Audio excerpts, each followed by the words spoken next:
नमस्कार, मैं हूं अविनाश और आप देख रहे हैं अनकट। आज बात बिहार की, बिहार के सबसे बड़े सियासी परिवार की।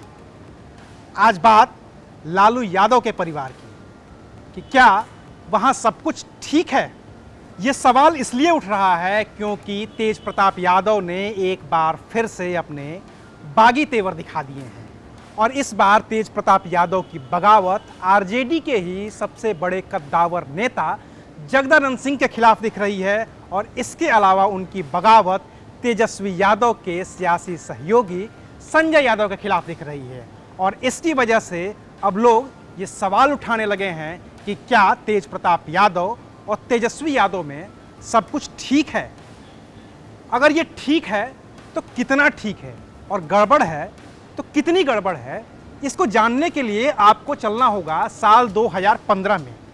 चलिए एक बार 2015 का वो वाकया याद करिए जब लालू यादव और नीतीश कुमार ने अपनी अपनी पार्टी के साथ मिल करके लोग विधानसभा का चुनाव लड़ा था और सरकार बनाई थी। नीतीश कुमार मुख्यमंत्री बने थे, लेकिन लालू यादव के छोटे बेटे तेजस्वी उस सरकार में उप मुख्यमंत्री बने थे और लालू यादव के बड़े बेटे यानी कि तेज प्रताप उस सरकार में स्वास्थ्य मंत्री बने थे। और तब सवाल उठने शुरू हो गए थे कि क्या लालू यादव ने तेजस्वी यादव को ही अपना राजनीतिक उत्तराधिकारी घोषित कर रखा है। इसके बाद से ही बहुत सारे लोगों ने तेज प्रताप यादव और तेजस्वी यादव के बीच के खटास की बात की, लेकिन तेज प्रताप यादव इससे इनकार करते रहे, तेजस्वी भी इससे इनकार करते रहे।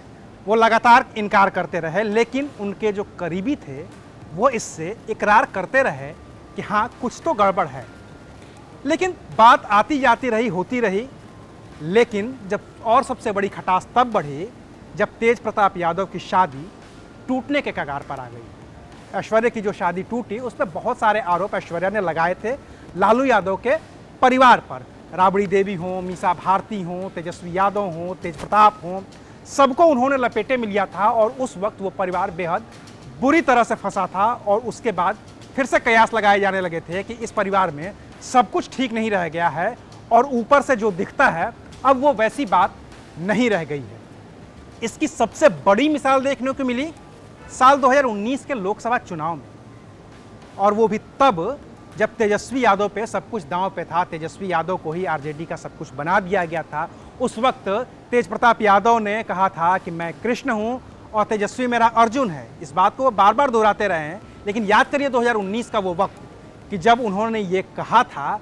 इसके बाद भी उनके चाहने वालों को टिकट नहीं मिला और फिर उन्होंने लालू राबड़ी मोर्चा नाम से एक नया मोर्चा खोल दिया।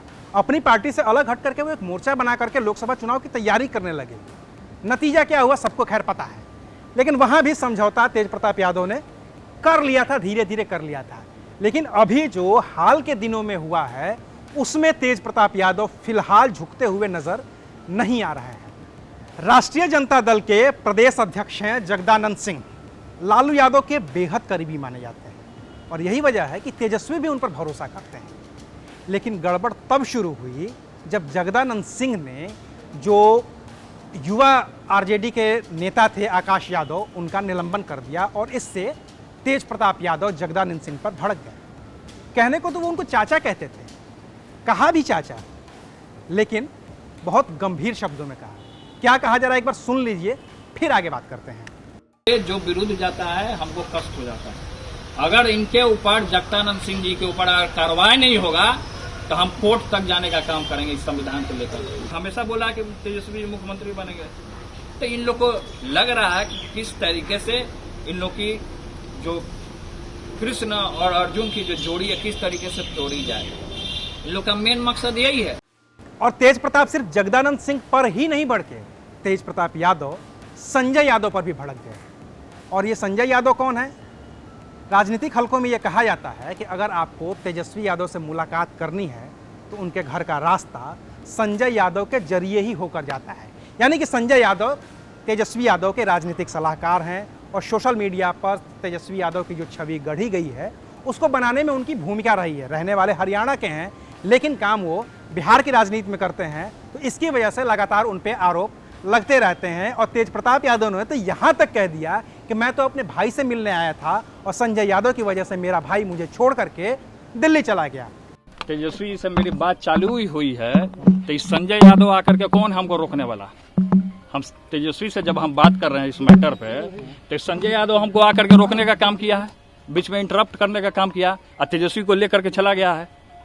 मतलब ये मिलने नहीं दे रहे हैं। ये मिलने नहीं दे रहे हैं, बात करने नहीं दे रहे हैं। सब लोग देखा है, सब लोगों ने सुनने का काम किया है, सब लोग से आप पूछिए। आपको लगता है दोनों भाइयों के बीच आ रहे हैं क्या ये? नहीं, बीच में आ ही रहे हैं। आप आइए, सवाल पूछिए इनसे, इस तरीके का काम क्यों कर रहे हैं आप?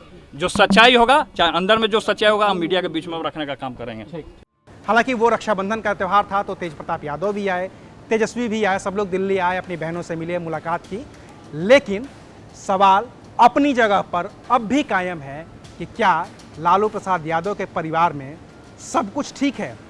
इसको लेकर के इसलिए भी आशंका जताई जाती रही है क्योंकि तेज प्रताप यादव बार बार बगावती तेवर अपनाते रहते हैं, बार बार वो कुछ ना कुछ ऐसा कर ही देते हैं कि जिससे सवाल उठ जाते हैं। बार बार तेजस्वी उनको समझाने की कोशिश करते हैं, कभी खुद समझाते हैं, कभी लालू यादव के जरिए समझाने की कोशिश करते हैं, कभी राबड़ी देवी को हस्तक्षेप करना पड़ता है, कभी मीसा भारती को हस्तक्षेप करना पड़ता है, कभी रोहिणी आचार्य को हस्तक्षेप करना पड़ता है। लेकिन तेज प्रताप यादव कुछ न कुछ ऐसा कर ही देते हैं कि राष्ट्रीय जनता दल में एक बवाला खड़ा हो जाता है और लोग सवाल उठाने शुरू कर देते हैं।